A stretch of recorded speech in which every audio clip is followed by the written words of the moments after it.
bersiaran secara langsung sekali lagi bersama dengan kami di Apa Khabar Malaysia. Jadi apa khabar anda semua keluarga Malaysia? Salihah harapkan anda semua bangun hari ini dengan cukup bertenaga. Saya Nur Salihah Azmi bersama rakan pengacara. Saya Cedi. Yes, pastinya saya lebih bertenaga daripada biasa. Kalau saksikan sendiri di kaca TV, tengoklah keindahan baju saya dengan taburan bunga-bunga yang cukup indah dan dihiasi pula dengan skirt ataupun busana yang cukup cantik hari ini, color orange, color terang sebab saya nak memberi orang kata semangat ataupun booster kepada anda yang mungkin agak terkulat-kulat lagi, mata tu tak bangkit daripada tidur, ataupun ada yang dah sampai ke pejabat tapi masih lagi dalam keadaan yang bantal ni teringat dekat rumah. Jangan macam tu dan pagi-pagi tu tadi saya dah beritahu pada chat, saya kena mulakan dengan kopi, dah dapat kopi pun. Ini dah ada satu booster yang cukup bagus hari ini dan pastinya pagi ni kita nak berkongsi kepada dengan anda adalah 3B yang paling utama. 3B, okey, apa dan tu? rumusan 3B yang pertama ini adalah, pertama sekali kalau anda belajar, bangun untuk buka mata dahulu. Kemudian yang keduanya tu bangun untuk mensyukuri, belajar mensyukuri kehidupan anda, dan juga yang pastinya anda kena juga belajar menghargai kehidupan yang anda ada hari ini. Itulah perkaitannya tentang belajar, prosesnya dan juga berkaitan dengan topik. Cakap pasal belajar ni suka saya nak sentuh. Hari ini topik yang cukup menarik untuk kami kongsikan bersama tentang pembelajaran sepanjang hayat. Kalau muda-muda dululah, saya teringat bila belajar je kita sekarang dah nak hampir masuk dia muda purba kan. Kalau masa zaman kita belajar dulu, kalau remaja kita akan fikirkan bila tempoh belajar ni akan tamat. Mungkinkah ada satu tempoh tertentu untuk tamatkan pembelajaran kita? Tapi bila dah meningkat dewasa ni, kita akan fikirkan pembelajaran ni sebenarnya takkan pernah habis. Kita akan belajar pembelajaran sepanjang hayat ataupun dikenali sebagai lifelong learning. Setiap hari kita belajar sesuatu yang baru. So orang kata pembelajaran ini takkan ada kesudahannya. Lifelong learning itu orang kata tadi pun kita dah berborak, saya dah borak dengan Cik juga kita belajar sentiasa untuk menjadikan kita ini orang yang lebih baik daripada hari yang sebelumnya Cik. InsyaAllah. Itu adalah agenda kita yang pertama, dan kemudian kita juga ada berkongsi bersama dengan anda satu lagi program, iaitu inisiatif Bank Makanan Chest of Hope. Dan untuk itu kita bawakan kepada anda juga sebentar saja nanti dua tetamu yang cukup istimewa untuk bincangkan tentang event dan juga acara ini. Tetapi sebelum itu kita nak berkongsi kepada dengan anda juga berita semasa yang kita ambil dari portal bernama.com. Berkenaan tentang bird watching. Dijangka tarik 5,000 pelancong tahun ini bird watching ataupun mencerap burung. Kalau ada yang tak berapa nak faham apa tu cerap, apa yang saya lebih faham dan untuk kefahaman anda, mencerap ni orang kata teroponglah ataupun mengintai tak berapa best sangat kan. Tapi mencerap burung ni satu program yang cukup bagus ataupun aktiviti yang boleh kita manfaatkan bersama di hujung minggu. Tarikh-tarikh tertentunya akan diwar-warkan dari masa ke semasa, dan lokasi-lokasi di mana akan berlangsung aktiviti mencerap burung ni, dia akan berlangsung di seluruh negara, dan ada beberapa lokasi yang telah pun dikenal pasti, antaranya Tasik Kenyir, di Setiu dan Paya Maga, juga Mulu, dan banyak tempat lagi di sekitar Malaysia ini. Apa yang pasti ini satu aktiviti yang saya rasa aktiviti yang kalau saya akan pergi, sebab satu aktiviti yang mampu menenangkan minda dan fikiran kita. Dalam masa yang sama kita dapat mengenali lah orang kata spesies-spesies burung dan habitatnya. Bukan senang tau sebenarnya kita nak orang kata terlibat sama ataupun dapat join aktiviti-aktiviti sebegini. Jadi ambil peluang. Yang Cik kita juga nak kongsikan, bukan itu saja, Tourism Malaysia juga dah lakukan pelbagai promosi untuk menjalankan aktiviti ini, dan bagi saya ianya bukan saja untuk menjana pendapatan lah di kawasan yang terbabit, tetapi juga orang kata membawa pelancong di lokasi dan juga dalam, dan bawa pelancong dari luar negara juga. Dan mungkin selepas ini kita nak beralih ke satu lagi berita berkenaan tentang aplikasi, iaitu aplikasi Reading Progress. Ini adalah satu aplikasi yang telah orang kata diadakan bagi membantu para pelajar kita lah. Pertamanya dia apa tahu yang dia boleh buat? Dia boleh rakam video, ambil suara, dan yang pastinya juga dia pasti akan membantu pelajar-pelajar sekolah kita lah dalam belajar secara pendigitalan. Dan sekarang kita kata dalam dunia digital dan serba moden dan serba canggih ini, kita harapkan aplikasi ini akan membantu pelajar-pelajar ini belajar dengan lebih baik dan juga mendapatkan segala maklumat dengan mudah dan membantu mereka lah dalam pembelajaran kita sendiri ya Cik ya. Dalam masa yang sama dapat membantu menguasai bahasa Inggeris itu dengan lebih baik lagi.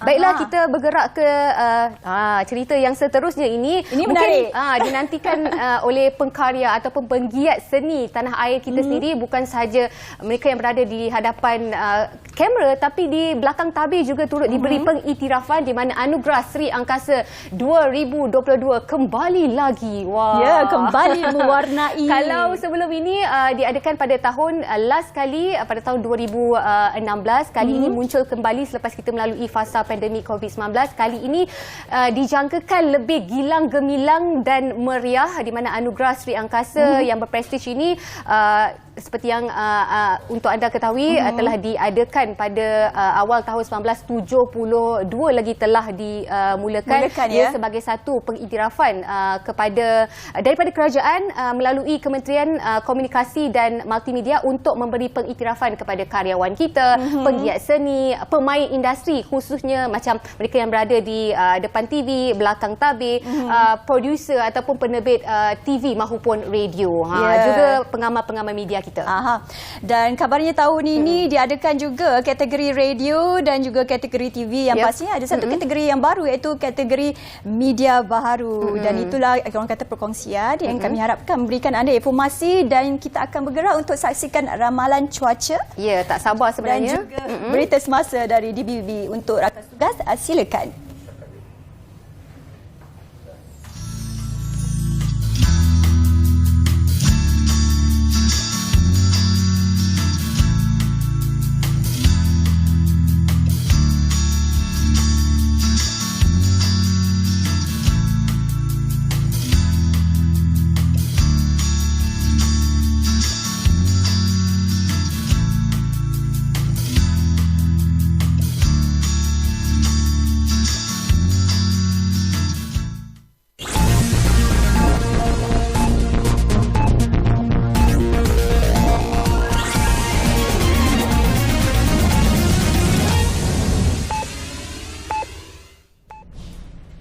Assalamualaikum dan salam keluarga Malaysia dari Belit Berita bersama saya Diah Muhammad Jais. Kementerian Dalam Negeri dan Keselamatan Palestin merakamkan penghargaan kepada pihak berkuasa Malaysia yang telah menyelamatkan seorang warga Palestin yang diculik di Malaysia baru-baru ini. Kementerian itu dalam kenyataan turut mengucapkan terima kasih kepada polis diraja Malaysia dan pihak keselamatan yang terlibat dalam usaha menyelamat itu. Media tempatan melaporkan pihak polis berjaya menyelamatkan seorang mangsa berusia 31 tahun sehari selepas diculik sekumpulan rakyat tempatan yang dipercayai direkrut agensi perisikan Israel Mossad bagi membantu rejim itu memburu anggota Hamas di Malaysia. Mangsa berjaya diselamatkan selepas polis menahan 18 individu dalam operasi berasingan di Kuala Langat Ampang, Beranang di Selangor dan Melaka dari 29 September hingga 4 Oktober lalu. Seramai 11 individu berusia 21 hingga 40 tahun didakwa di Mahkamah Magistrate pada 14 Oktober berhubung penculikan itu. Mereka dituduh melakukan perbuatan itu di Jalan Mayang pada 10.40 malam 28 September lepas mengikut Seksyen 3 Akta Penculikan 1961 dan dibaca bersama Seksyen 34 Kanun Keseksaan yang memperuntukkan hukuman mati atau penjara seumur hidup dan sebat jika sabit kesalahan. Polis Diraja Malaysia atau PDRM akan memanggil bekas Peguam Negara Tan Sri Tommy Thomas yang didakwa menyentuh isu berbaur perkauman dalam sebuah forum bulan lepas untuk dirakam percakapan. Setiausaha PDRM Datuk Nursiah Saudin berkata, Pengerusi Parti Sosialis Malaysia atau PSM Dr. Michael Jayakumar Devaraj yang turut hadir dalam forum berkenaan juga akan turut dipanggil bagi membantu siasatan. Siasatan akan dijalankan oleh Unit Siasatan Jenayah Terkelas Jabatan Siasatan Jenayah Bukit Aman mengikut Seksyen 505 dalam kurungan C Kanun Keseksaan dan Seksyen 233 Akta Komunikasi dan Multimedia 1998. Sebelum ini dilaporkan polis menerima aduan mengenai kenyataan Tan Sri Tommy dalam ucapannya di forum bertajuk Dark Forces Towards GE15 yang diadakan pada 17 September lepas anjuran Dewan Perniagaan China Kuala Lumpur dan Selangor. Kedua-duanya merupakan antara ahli panel forum itu. Kontraktor utama yang dilantik projek lintasan Damansara Shah Alam Sdn Bhd atau PL- iaitu Turnpike Synergy Sdn Bhd atau Turnpike sudah membayar segala tuntutan setelah memperoleh perakuan dan pengesahan kepada 8 kontraktor pakej kerja atau KPK. Projek lintasan Kota Holding Sdn Bhd atau Prolintas memaklumkan Turnpike membuat pembayaran itu sebaik saja pihak berkenaan mendapat perakuan dan pengesahan daripada perunding jurutera utama dan perunding jurukur bahan perunding melalui sijil perakuan interim pembayaran. Segala tuntutan daripada KPK itu sudah disemak, diteliti dan disahkan melalui proses telus serta berpandukan terma kontrak mengikut peratusan kerja yang disiapkan. Turnpike juga sudah mengambil pelbagai inisiatif dalam membantu KPK, antaranya dengan membuat pembayaran dalam tempoh 30 hari berbanding terma kontrak 60 hari dan pembayaran terus kepada subkontraktor yang tertakluk kepada kebenaran daripada KPK. Pihak Turnpike juga membuat pembayaran 2 kali sebulan bagi membantu aliran tunai KPK dan subkontraktor bagi melaksanakan pembinaan lebuh raya bertingkat Damansara Shah Alam atau DASH dengan jayanya. Semalam Perdana Menteri Datuk Seri Ismail Sabri Yaakob meminta supaya sebarang hutang berkaitan projek DASH perlu dijelaskan segera. Sebelum ini timbul dakwaan bahawa sebilangan subkontraktor projek DASH belum dibayar dengan jumlah keseluruhannya mencecah 80 juta ringgit. PL- serta Turnpike adalah anak syarikat milik penuh Prolintas dan kerja pembinaan DASH diagihkan kepada 8 kontraktor KPK melalui proses tender terbuka. Menurut Prolintas, KPK selanjutnya melantik pelbagai subkontraktor dan pembekal bagi tujuan menyiapkan kerja pembinaan berkenaan. Baik, dengan itu sekian dari Bilik Berita. Salam Keluarga Malaysia.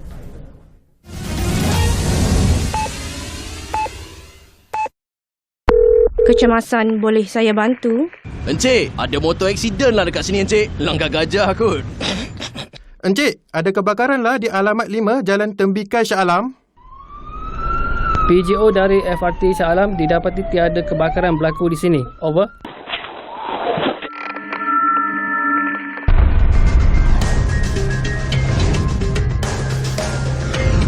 MERS 999. Gunakan dengan berhemah. Siren amaran awal banjir ialah sistem pengesan kenaikan aras air secara automatik. Sistem ini dilengkapi dengan pembesar suara akustik, sistem pemantauan bersepadu dan menggunakan sistem solar sepenuhnya. Selain itu, ia juga berupaya memberi arahan daripada Pusat Ramalan dan Amaran Banjir Negara ke stesen siren dengan kaedah voice activation. Keupayaan bunyi siren ini boleh menjangkaui 1 hingga 2 km bergantung kepada keadaan topografi setempat dan terdapat 2 jenis siren. Pertama, bunyi siren amaran.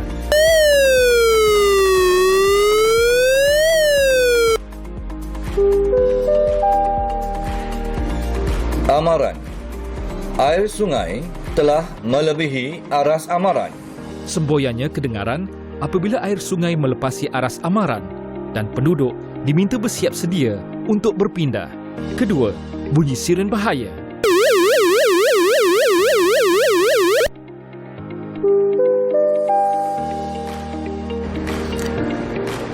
Bahaya.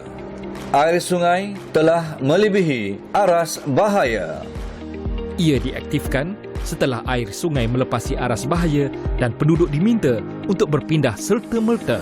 Sistem siren amaran awal banjir memberi manfaat kepada masyarakat untuk bersiap siaga menghadapi bencana banjir.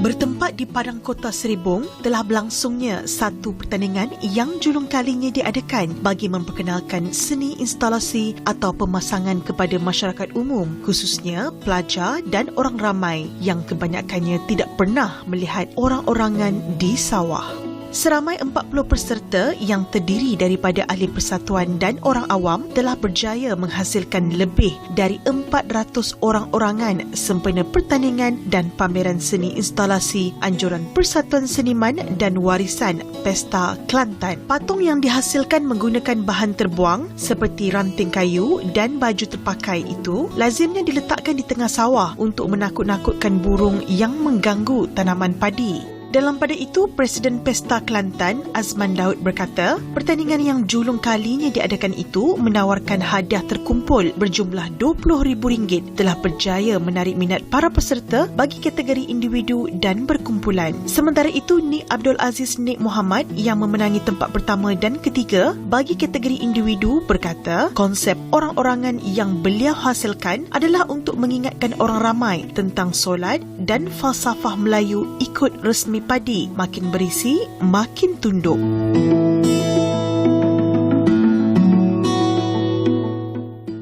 Itu dia satu aktiviti yang memang kita rasa unik dan lain daripada lain yang dijalankan. Orang-orangan tawan Padang Kota Seribung. Dah lama saya tak tengok sebenarnya orang-orang, ialah tambah pula rumah bukan sebelah sawah padi kan. Memang jaranglah untuk kita saksikan aktiviti sebegitu.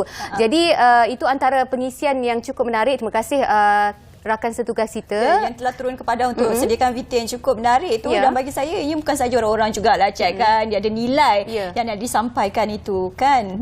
Okey, baiklah, kita dah sampai masa yang mana kita nak berkongsi sama dengan anda seperti yang kita utarakan sebentar tadi, dan kita sempat juga sembang di belakang sebelum bermulanya apa khabar Malaysia pagi ini. Ni proses pembelajaran sebenarnya, pembelajaran sepanjang hayat. Kalau dulu memang kita akan fikirkan sampai bila lah nak habis belajar ni kan, tak ada sebenarnya tempoh tertentu untuk anda tamatkan pengajian ataupun pembelajaran sebenarnya. Dia ada proses yang mana tidak akan terhenti sampai bila-bila sepanjang hayat dikatakan, ataupun lifelong learning. Untuk itu kita akan bercakap tentang pembelajaran sepanjang hayat tentunya bersama tetamu kita di studio pagi ini. Silakan Saleha. Dan hari ini kita ada bersama dengan kita iaitu Profesor Madya Dr. Syahrul Mizan Ismail, pengarah Pusat Pendidikan Berterusan Universiti Melaya. Dari UM sana datang ke sini. Terima kasih doktor. Apa khabar hari ini? Alhamdulillah baik. Sila bagi tumpuan sebab satu topik yang cukup menarik untuk kita bicarakan pada hari ini. Mungkin boleh doktor mulakan seperti yang saya katakan tadi, kenapa tak ada tempoh tertentu untuk kita tamat belajar, dan tak ada masa tertentu yang kita rasakan ini dah tempoh matang dan masanya untuk kita merehatkan diri kita.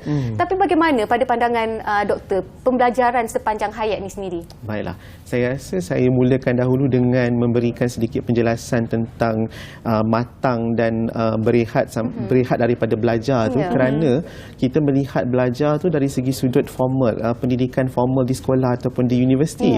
Jadi apabila kita telah tamat sekolah, pengajian di universiti, maka kita katakan bahawa telah tamatlah. Tapi sebenarnya pembelajaran itu berlaku dalam pelbagai bentuk sebenarnya, dan apabila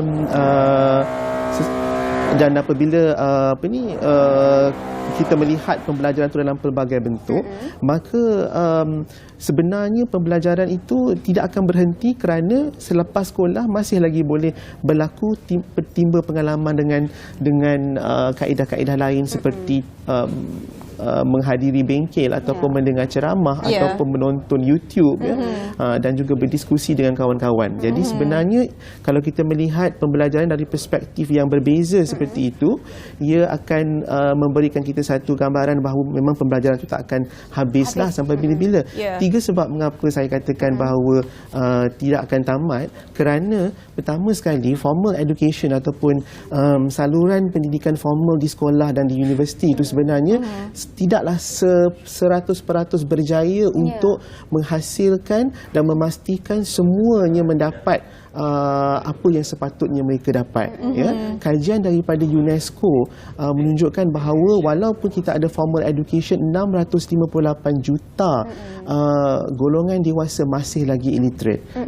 Jadi sebab itu sebenarnya pembelajaran sepanjang hayat ini adalah satu bentuk peluang kedua yang ada bagi mereka yang keciciran, bagi mereka yang ingin menambah pengetahuan dan sebagainya. Selain itu juga, yang kedua, kenapa kita perlu menyambung pelajaran walaupun dah kata tamat tadi tu, adalah kerana kita ni memerlukan motivasi. Ya, kalau katakan for example we clock in and we clock out every day, lepas tu balik melayan keluarga pula dan sebagainya. Tapi berbanding dengan kalau kita buat benda tu dan ditambah pula dengan mengambil kursus katakanlah di Universiti Melaya, okey, dan kita dapat tamat katakanlah kursus bahasa Mandarin selepas beberapa bulan contohnya. Jadi kita rasa ada satu pencapaian yang selain daripada kita punya kerja-kerja rutin. Itu merupakan satu self motivation kepada kita juga. Dan yang terakhir sekali saya boleh katakan bahawa dunia ni berubahlah setiap masa. Apa yang kita tamat dan kita kata kita nak berehat dah habis belajar tu, sebenarnya itu adalah apa yang kita belajar pada zaman itu. Tapi bila berubah dan sebagainya, maka kita perlu teruskan pembelajaran supaya kita dapat seiring dengan perubahan zaman dan juga perubahan dunia itulah. Ataupun arti kata lain kan, sebenarnya tanpa kita sedar kita melalui fasa pembelajaran sepanjang hayat, cuma non formal. Betul. Dan macam doktor katakan tadi, dengan perubahan digitalisasi dan sebagainya, ya, ramai yang juga dah mengambil keputusan nak sambung pelajaran sampai ke peringkat PhD contohnya. Jadi bagaimana juga situasi ni, komen doktor selepas PhD itu adalah kita tahu yang tertinggi ya doktor. Jadi perlu lagi tak untuk kita sambung belajar dari aspek bagaimana, mungkin pandangan doktor. Okey, saya tambah sikit statement tadi tu. Dia tertinggi, tahap kesarjanaan yang tertinggi untuk bidang pengajian tesis PhD tersebut. Kerana nature PhD ni adalah kita akan membuat kajian yang terikat kepada permasalahan kajian dan persoalan-persoalan kajian yang sangat kecil bidang tujahannya, niche areanya. Jadi memang kita tahap kesarjanaan kita paling tinggi, tapi untuk bidang itu sahaja. Jadi bermakna kalau kita ada PhD bukanlah bermakna kita tahu segala-galanya dan telah cukup semua kita dah belajar. Jadi kita masih lagi ada peluang untuk menyambung pengajian dalam bidang yang mungkin bidang yang sama tapi cabang yang lain, ataupun dalam bidang yang lain tapi berkait dengan bidang yang kita buat PhD itu. Sebenarnya satu lagi saya tambah sikit lagi sebagai orang yang pernah buat PhD dan juga sekarang ni saya menyelia 16 orang pelajar PhD. Pengalaman kami adalah sebenarnya apabila kita buat PhD tu, di awal tu kita rasa macam kita tahu semua. Tapi sebenarnya bila kita dah semakin lama semakin masuk ke tahun 2, 3 dan 4 tu, akhirnya kita akan graduate dengan perasaan bahawa sebenarnya aku ni memang tak pandai lagi sebenarnya. Banyak lagi benda yang perlu kita pelajari. Okey, baik. Saya memang selalu tertanya-tanya dalam diri saya sendiri. Mungkin ada juga di antara anda di luar sana mungkin tertanya-tanya soalan ini. Antara stigma yang timbul di kalangan masyarakat kita bila melihat pembelajaran sepanjang hayat ini adalah untuk memudahkan seseorang itu naik pangkat. Paling tidaklah kalau untuk kita dapatkan qualification diploma, untuk kita dapatkan satu pangkat yang agak tinggi ataupun untuk menaik taraf hidup kita sendiri. Pandangan doktor tentang itu? Sebenarnya benda itu betul. Memang, dan tiada apa-apa yang salah pun dengan tanggapan tersebut, kerana memang sebahagian daripada konsep pembelajaran sepanjang hayat ini adalah ianya merupakan satu peluang untuk kita meningkatkan potensi diri dan menambah merupakan nilai tambah kepada diri kita lah. Tapi ia bukanlah satu-satunya sebab kenapa kita, seseorang itu mengambil peluang untuk menyambung pembelajaran. Dalam pengalaman kami di Pusat Pendidikan Berterusan Universiti Melaya UMCSAT, kami dapati bahawa kebanyakan yang mengambil kursus di sana adalah lebih kepada untuk memberikan kepuasan kepada diri sendiri ataupun lebih kepada untuk menggunakan ilmu tersebut bagi diri sendiri. Sebagai contoh salah satu daripada alumni kita yang baru kita wawancara, kita pun ada juga rancangan di channel kita. Ada rancangan sendiri. So kita menemu bual beliau dan kalau saya rasa semua kenal kot Puan Sharifah Zarina, penyanyi. Salah seorang alumni lah. Alumni untuk diploma eksekutif pendidikan awal kanak-kanak. So kita tanya dengan dia balik, mengimbau kenangan, Puan, kenapa Puan ambil kursus ni? Dia kata sebenarnya dia tak perlukan kursus tu untuk kenaikan pangkat, sebab memang kerjaannya pun lain kan. Tapi dia mengambil untuk mendidik anaknya sendiri, katanya.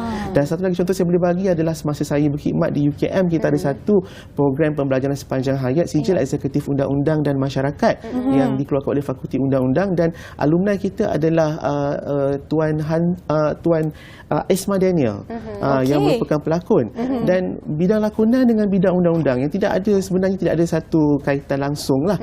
Tapi bila kita dan beliau berjaya mendapat anugerah pelajar terulung untuk convocation, dan bila kita tanya, dia kata komen dia sebenarnya adalah kerana dia berminat dengan bidang undang-undang tersebut dan pernah teringin nak belajar tapi tak mendapat peluang. Jadi itu yang saya katakan bahawa kenaikan pangkat tu betul, tapi ada lagi sebab-sebab lain yang menyebabkan orang menyambung pembelajaran.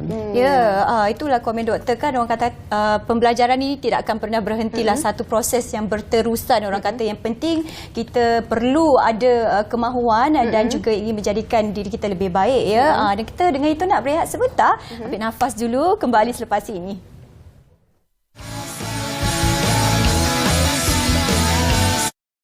Siapa-siapa tolong belikan mak santan. Imran.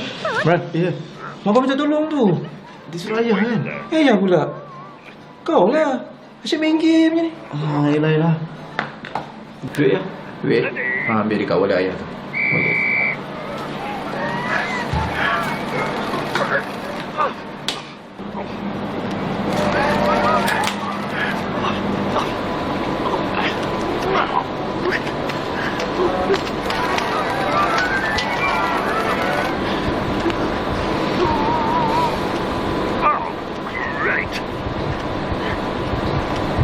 Sebenarnya macam ni, Imran. Jangan malu, ambil tahu.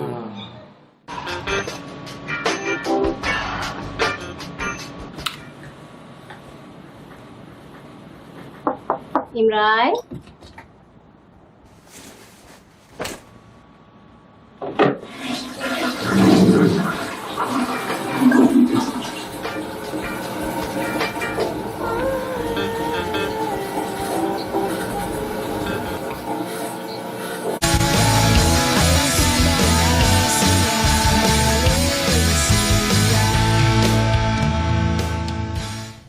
Okey, baiklah, kembali bersama dengan kami di Apa Khabar Malaysia. Tadi kita bercakap tentang proses pembelajaran yang tidak akan pernah terhenti. Betul. Mungkin ramai di antara kita yang tidak faham apa itu konsep pembelajaran sepanjang hayat. Sebenarnya bukan secara formal saja yang kita dapatkan, yang mana pengajian atau pendidikannya di universiti ataupun kampus. Tapi sebenarnya tanpa kita sedari, hari-hari yang kita lalui, mungkin kita telah melalui proses pembelajaran sepanjang hayat, ataupun lebih dikenali itulah pembelajaran non formal ataupun tidak formal. Ya, doktor. Betul kan? Dah faham dah. Okey, silakan Saliha. Dan itu rentetan itu yang kita nak juga bercakap tentanglah kerisauan apabila dulu orang kata kalau kita nak belajar ni kena belajar sampai ijazah dan sebagainya. Tapi sekarang orang kata bila dah habis ijazah pun masih juga tak dapat pekerjaan ini. Jadi ada juga stigma yang mengatakan bahawa kenapa saya perlu belajar dan habiskan yang dalam proses seterusnya tetap juga tak dapat pekerjaan. Jadi komen doktor tentang situasi seperti ini, doktor. Okey, sebenarnya mendapat ataupun tidak mendapat pekerjaan tu tidak semata-mata bergantung kepada ijazah tersebut, tapi sebenarnya bergantung kepada kemahiran lain yang kita ada lah. Jadi sebab itu dengan adanya pembelajaran sepanjang hayat, contohnya katakanlah saya tak dapat nafikan bahawa ada beberapa bidang pengajian tu yang memang agak sukar untuk mendapat pekerjaan. Tapi sebab itu dengan adanya pembelajaran sepanjang hayat ada peluang untuk kita meningkatkan potensi diri, menambah kemahiran dan sebagainya. Contohnya katakanlah tidak mendapat pekerjaan, katakanlah selepas interview tak dapat pekerjaan, kita kena cuba semak. Kenapa tak dapat pekerjaan? Mungkin kekurangan kemahiran di beberapa area. Jadi mungkin kita boleh, itulah tujuannya ambil pembelajaran sepanjang hayat tu untuk menambah, menjadi nilai tambah kepada diri. Okey, menyusul dalam pembelajaran ni, kita tahu juga sebelum ni kita pernah melalui fasa COVID-19 almost 3 tahun yang melanda, di mana semua pembelajaran dijalankan secara atas talian, PDPR dan UMC juga terlibat sama dalam menjalani proses pembelajaran sepanjang hayat ini melalui atas talian. Jadi ada yang mengatakan pembelajaran atas talian ni dikatakan wujud ramai individu yang tidak berkualiti. Bagaimana isu ini UMC sendiri mengatasi masalah ini? Okey, pertama sekali saya rasa soalan tu terbahagi kepada dua tu. Satu pertama berkenaan dengan macam betul ke tak benda tu pernyataan tersebut yang pembelajaran dalam talian itu tidak berkualiti kan. Dan yang keduanya adalah bagaimana kami mengatasinya. Okey, pertama sekali saya ingin menjelaskanlah, ini peluang saya untuk menjelaskan kepada masyarakat bahawa sama ada sesuatu pembelajaran itu berkualiti ataupun tidak bergantung kepada dalam talian ataupun secara bersemuka. Ya, ada je pensyarah yang secara bersemuka pun dia masuk ke dewan kuliah, okey, pelajar ramai ni tinggi sampai ke atas duduk ni, dia datang ke depan berdiri di podium dan dia baca slide. Ataupun dia baca buku sahaja ataupun dia nonton pengajaran selama 3 jam dan pelajar pun hanya mencatat sahaja. Tiada interaksi, so itu bukan satu kualiti yang baik juga walaupun secara bersemuka. Dan ada je pensyarah yang walaupun kelasnya secara dalam talian tapi banyak aktiviti-aktiviti dilakukan. Sekarang ni kita ada banyak apps yang boleh kita gunakan dan ada banyak latihan yang dibuat, bengkel yang dibuat untuk memastikan pensyarah ni dapat mencapai hasil pembelajaran bagi kursus masing-masing. Jadi tidak bergantung kepada dalam talian ataupun di luar talian, kedua-duanya boleh menjadi berkualiti, bergantung kepada pedagogi yang digunakan untuk mengajar. Untuk UMTSAT sendiri pula, bagaimana kita mengatasinya adalah of course lah, bila berlaku COVID-19 tu kita pun panik jugalah seperti institusi yang lain lah kan. Dan kita memang pertamanya apa yang kita lakukan adalah kita dengan pantas kita terus merombak semula dan juga menyusun semula kaedah pengajaran dan pembelajaran pensyarah. Dengan pantas juga kita mengaturkan siri-siri bengkel dan latihan untuk pensyarah kita lebih tahu bagaimana untuk mengendalikan kelas dalam talian. Dan pada masa yang sama kita tak boleh, pada masa tu saya ingat lagi, kita banyak memberikan perhatian kepada pensyarah ataupun guru. Tapi sebenarnya kami turut memberi perhatian kepada pelajar. Kerana ada pelajar yang daripada kawasan luar bandar yang terpaksa travel daripada rumah untuk ke kawasan yang ada talian internet selama sejam dan menghadiri kelas dalam kereta selama 3 jam. Jadi kita turut memberikan kemahiran kepada pelajar bagaimana untuk belajar di dalam kelas dalam talian. Dan kita juga ada memberikan support, sebab bila pembelajaran dalam talian kita ada mengganggu emosi bila sentiasa duduk sepanjang hari kan, menghadap skrin. Jadi kita turut memberikan juga khidmat kaunseling kepada pelajar untuk membantu mereka. Okey, sebenarnya kalau kita pandang sudut yang positif, pembelajaran atas talian ni banyak dia punya kesan dan juga manfaatnya. Kadang-kadang mungkin kita tertumpu pada satu pelajaran sahaja, ia akan menjadikan mood kita bosan. Tapi kalau kita pandang ia lebih jauh lagi, sebenarnya banyak yang boleh kita dapat melalui pembelajaran atas talian. Contohnya bukan saja pembelajaran tersebut ataupun topik tersebut yang dapat kita manfaatkan, tetapi sebenarnya perkara-perkara lain yang boleh kita kaitkan dengan pembelajaran kita. Kita dapat informasi itu menerusi atas talian itu sendiri. Dan apa sahaja pun teknik ataupun mungkin proses yang kita pilih, sama ada di atas talian ataupun di atas kelas doktor mungkin hari ini doktor nak kongsikan nasihat dan saranan kepada siapa sahaja lagi yang masih berfikir-fikir ni nak sambung belajar ataupun tidak, ataupun dia kata dah cukup dah ni, saya dah belajar terlalu banyak, I'll stop here. Macam mana nak membudayakan ataupun nak menggalakkan pembelajaran atas pembelajaran sepanjang hayat ni? Okey, saya rumuskan dalam 3 lah. Pertama sekali, mulakan langkah pertama tu. The first step is the hardest, but start. The first step is get the information dulu. Katakan ada terdetik sedikit niat di dalam hati tu, macam berminat je nak belajar itu kan. Dapatkan informasi dahulu. Apa yang available untuk kita pursue lah. Yang kedua, selepas tu pilihlah bidang ataupun pilihlah bidang pengajian yang sesuai dengan minat kita. Sebab konsep pembelajaran sepanjang hayat ni adalah bergantung kepada minat kita. It's a self-initiated and self-directed learning. So pilihlah yang kita minat. Dan yang kedua, dalam cabang yang kedua ni adalah pilihlah bidang yang sesuai dengan kemampuan dan komitmen kita. Contohnya macam kalau di Universiti Melaya, di Pusat Pendidikan Berterusan ni, diploma eksekutif kita ada 9 diploma eksekutif dan kesemuanya kita buat pada hari Sabtu dan Ahad, dan kaedah pembelajarannya ada secara bersemuka dan juga ada secara remote learning. Jadi katakanlah orang di luar bandar, daripada luar Kuala Lumpur, Lembah Kelang, masih boleh menyambung pembelajaran di Universiti Melayu tanpa datang ke kampus. Jadi kalau itu something yang sesuai dengan kemampuan, maka ambillah yang itu. Dan yang terakhir sekali, saya kata selepas dah pastikan bidang, dah mulakan langkah mendapatkan informasi, jadi sesi yang ketiga adalah pilihlah tempat yang kalau boleh tempat yang tepat. Contohnya kalau di Universiti Melaya tu, saya sebut Universiti Melaya je sebab saya daripada Universiti Melaya. Boleh, Doktor, boleh. Boleh Jadi kalau macam di Universiti Melaya tu, kita adalah universiti yang tertua di Malaysia, nombor 1 di Malaysia, dan dalam ranking dunia kita adalah universiti top 100 di tangga ke-70 Dan sekarang ni kita buka peluang ni kepada semua untuk datang ke Universiti Melaya. Jadi kalau akhir kata saya boleh katakan, kalau nak datang ke Universiti Melaya, kecil tapak tangan Dewan Tunku Chancellor kami tadahkan. Biru tak cukup besar. Satu perkongsian yang cukup menarik pagi ini. Terima kasih banyak-banyak Doktor. Ini masa saja yang kami ada. Terima kasih Profesor Madya Syahrul Mizan Ismail selaku Pengarah Pusat Pendidikan Berterusan Universiti Melaya UMC kerana sudi berkongsi sama tentang konsep pembelajaran sepanjang hayat pada hari ini. Baiklah, kita nak berhenti rehat seketika, tapi kita nak beri laluan dulu kepada koresponden kita. Apa cerita agaknya untuk kali ini? Silakan.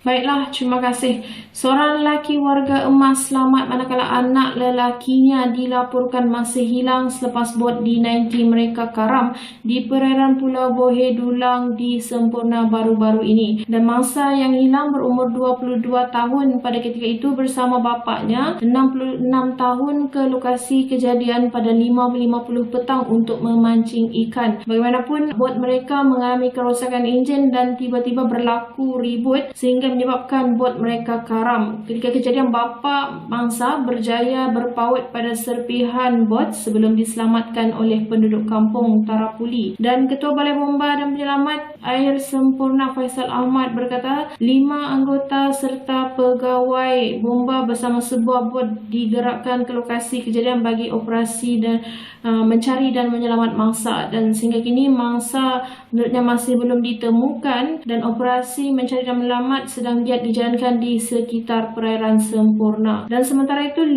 daripada 8 lot pintu gudang perniagaan membabitkan perniagaan runcit, bengkel dan perusahaan kerepek di Jalan Tanjung Batu di Tawau musnah terbakar. Jurucakap Pusat Gerakan Operasi Jabatan Bomba dan Penyelamat Malaysia Sabah berkata pihaknya menerima panggilan kecemasan pada 1.54 tengah hari dan sepasukan anggota serta pegawai dari Balai Bomba dan Penyelamat Tawau dikerah ke lokasi kejadian dan bomba berjaya mengawal api dapat terus merebak dan menyebabkan lebih banyak kerosakan. 10 lori jenis 10 tan dan sebuah kenderaan pacuan 4 roda berjaya diselamatkan dari terbakar dan katanya pusat serta anggaran kerugian masih dalam siasatan pihak bomba. Sekian itu saya laporan ringkas daripada Tawau. Terima kasih.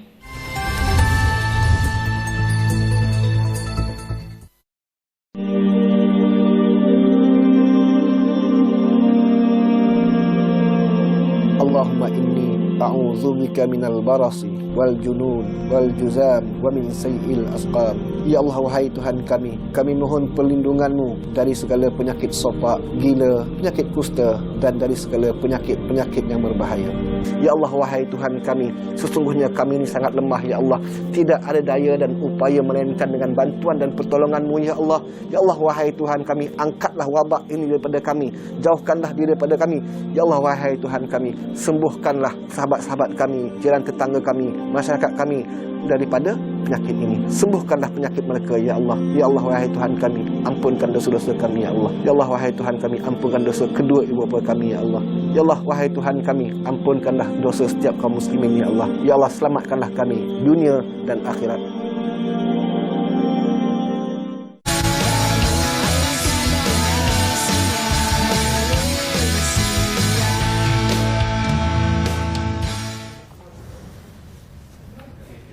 Ya, terima kasih kepada anda yang setia bersama dengan kami di Apa Khabar Malaysia. Dan kali ini kami bawakan kepada anda, kita nak berkongsi tentang satu program yang cukup menarik, iaitu inisiatif Bank Makanan Chest of Hope. Dan ini juga buatkan saya teringat beberapa tahun yang lepas saya ada terlibat dengan satu CSR Jack. Kita bagi makanan kepada orang asli asli di setengah kawasan di Ulu Kembensah, dan ini adalah satu saya kira CSR lah Dan untuk itu, untuk kali ini, hari ini kita nak membawakan kepada anda CSR berkenaan tentang inisiatif Bank Makanan Chest of Hope, dan kita nak ucapkan selamat datang kepada tetamu pertama kita, iaitu Encik Johan Khalid, iaitu Ketua Pegawai Eksekutif Yayasan Food Bank Malaysia sendiri, dan juga Mr. Eng Yih Chen, iaitu pengerusi Plaza Sungai Wang, tempat yang selalu saya pergi setiap hujung minggu.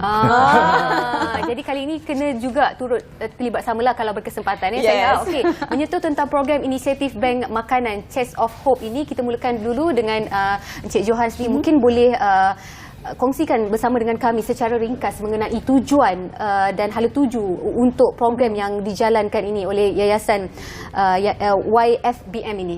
Okey, Assalamualaikum.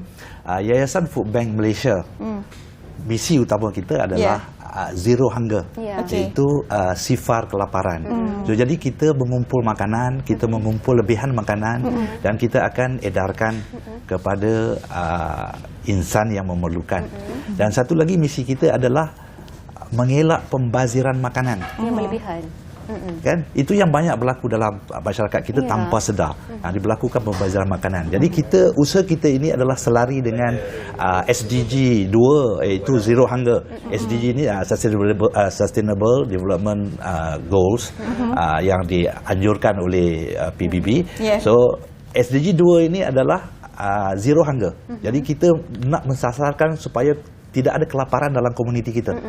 Okey. Yang kedua adalah SDG 12, iaitu Responsible Consumption dan Production. Ini yang berlaku pembaziran dalam sini.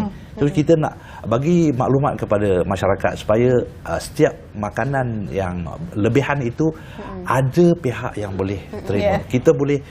Sebab tu kita namakan kita food bank. Kita kukuhkan perbankan makanan kita.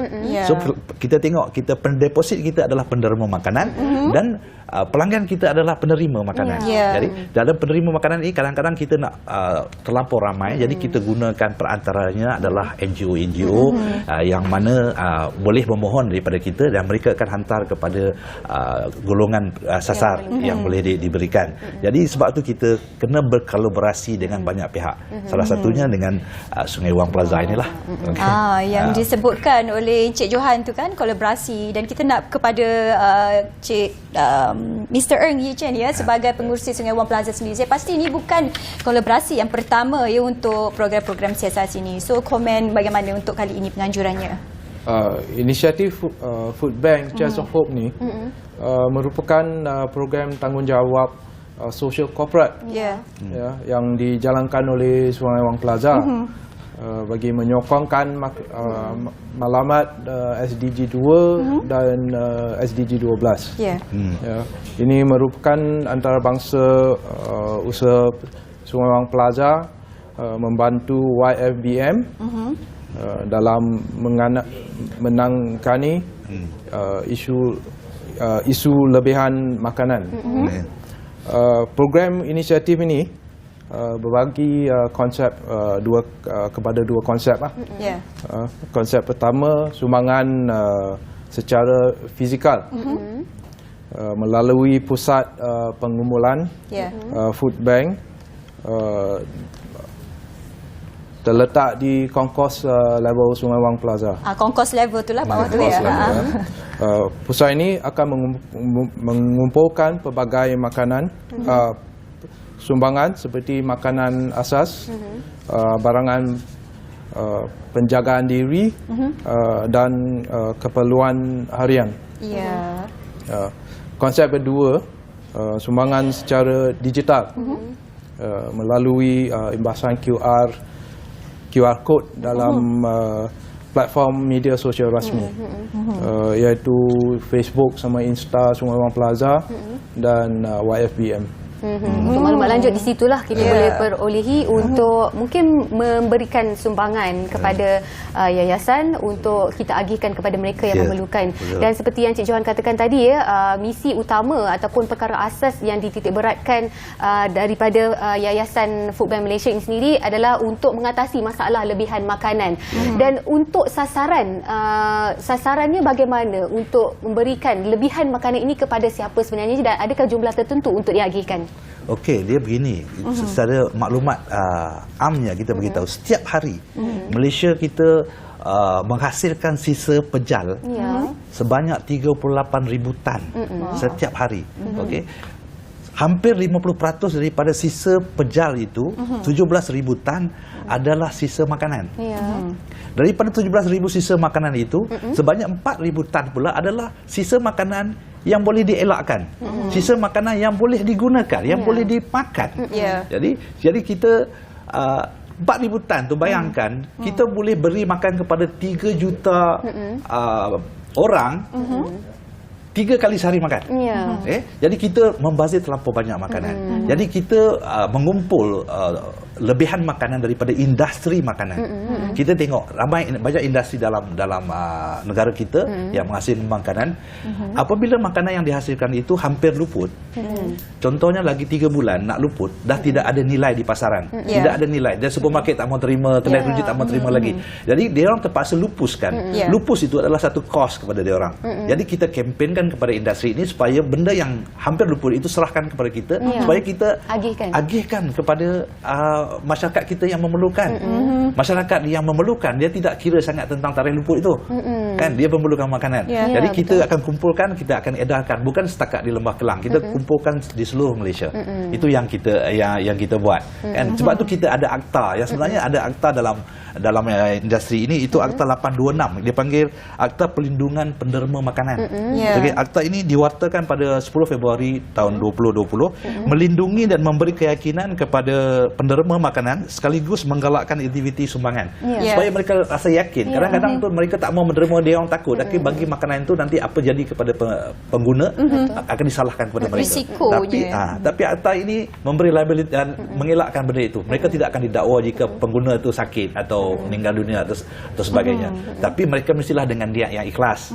Makanan itu memang dalam keadaan yang baik. Jangan makanan dah busuk, dah tak elok baru nak menyumbang. Itulah tidak boleh guna akta ini dipakai. Itu rasanya kita boleh penerimanya adalah di seluruh Malaysia. Terutama sekarang dah menghampiri musim tengkujuh. Tiga golongan utama yang kita akan terkesan adalah penuri getah, nelayan pantai dan juga orang asli. 3 golongan ini akan sangat terkesan apabila di musim tengkujuh. Bila hujan turun mereka tidak boleh keluar mencari makan. Jadi ini sasaran utama untuk kita agihkan makanan kepada golongan yang betul-betul memerlukan.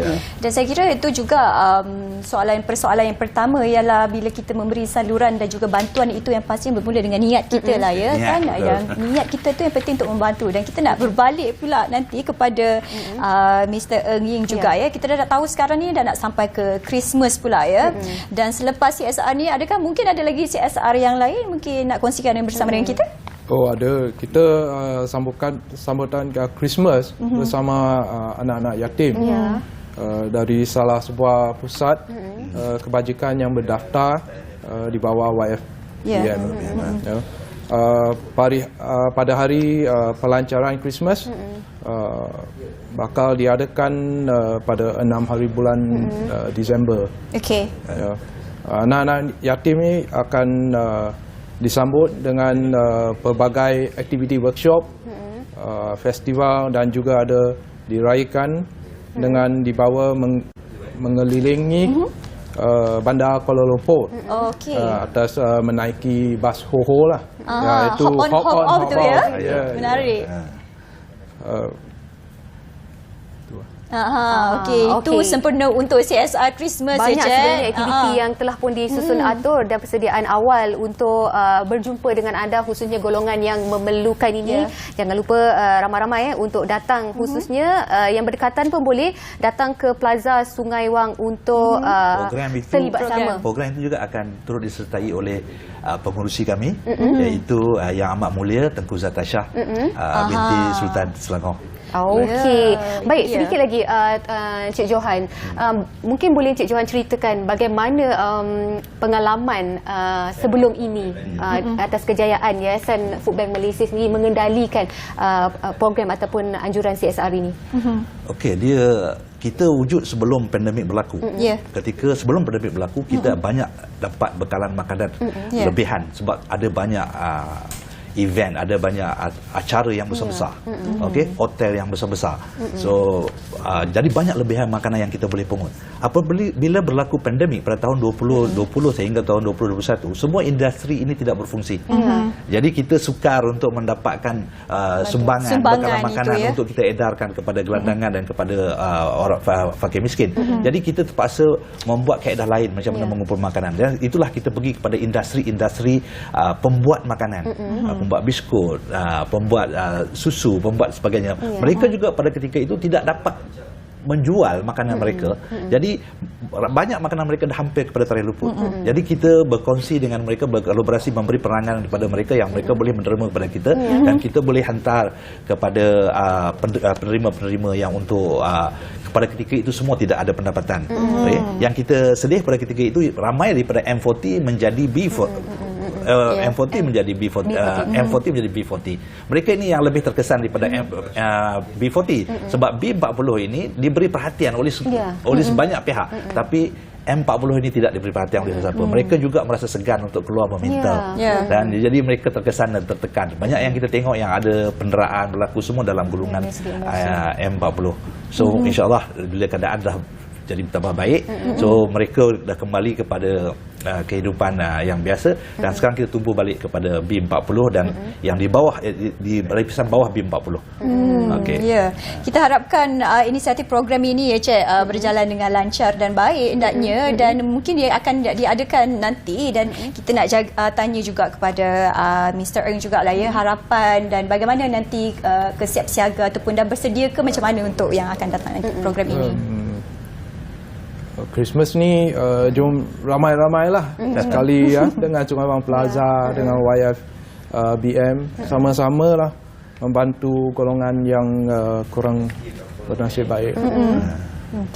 Okey, sikit lagi mungkin kepada mereka yang ingin memberikan sumbangan atau menyalurkan sumbangan ini kepada mereka yang memerlukan yang melalui Yayasan Foodbank Malaysia sendiri, mungkin ada maklumat yang boleh mereka perolehi. Sekali lagi Cik Johan mungkin boleh wawarkan. Okey, kita mudah saja sebab kita ada kita punya website.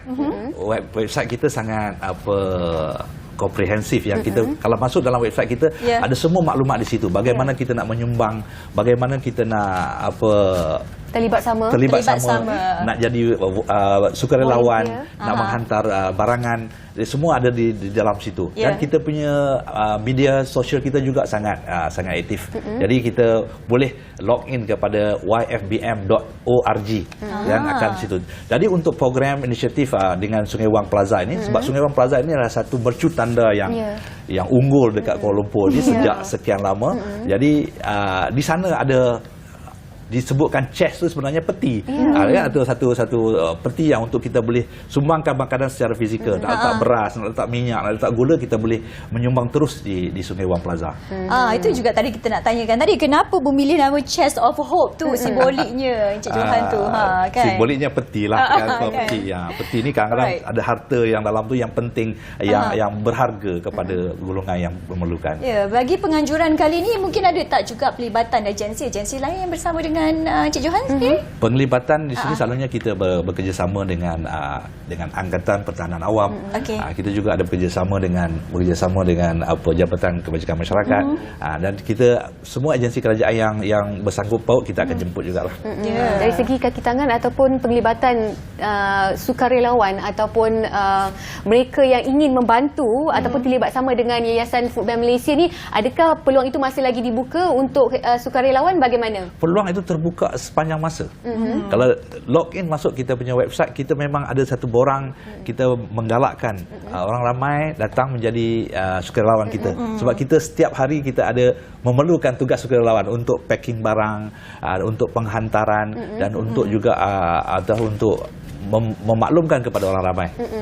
Dan satu lagi paling mungkin, penting terima kasih. kan berkenaan atas siapa yang nak hantarkan saluran ataupun menyalurkan sumbangan ke, mungkin ada akaun bank ataupun yang nak kongsikan bersama dengan saluran kita. yang betul untuk mereka memberi sumbangan tersebut. Okey, kita seperti biasalah, kita kalau akaun bank tu, kalau saya nak sebut akaun bank ni mungkin tertera di kaca TV itu. Okey, kita ada di Maybank itu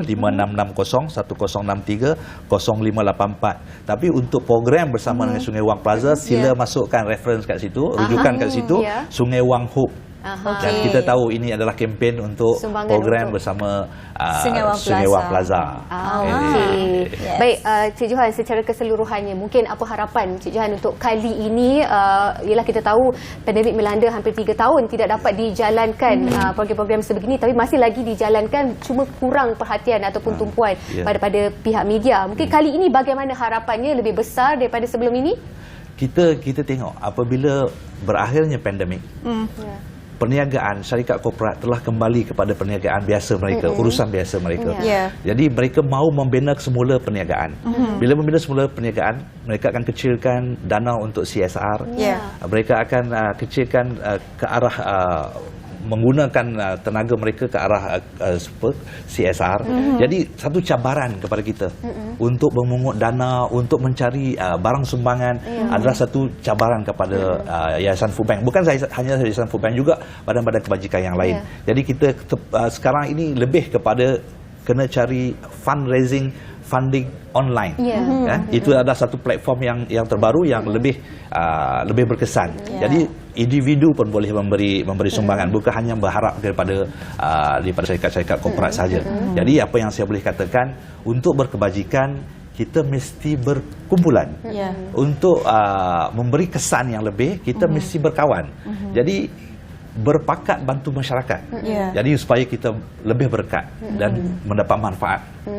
Itu saya suka tu, berpakat untuk membawa lebih berkat. Dan kita sebagai keluarga Malaysia, kita tahu kita semua ada tanggungjawab juga untuk menjalankan CSR ini, membantu di antara satu sama lain supaya kita dapat meringankan siapa saja yang berada dalam keadaan yang bermasalah ataupun sebagainya. Dan mereka yang memerlukan.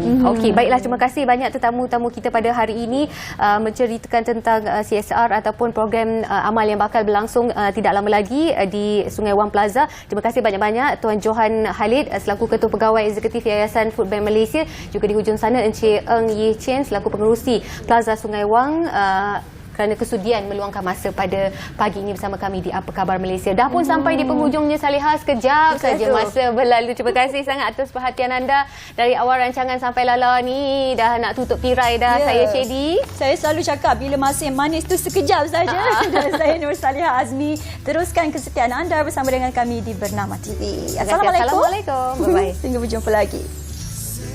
Segar di pagi hari, terus bangkit yakin berdiri. Segala sedosa.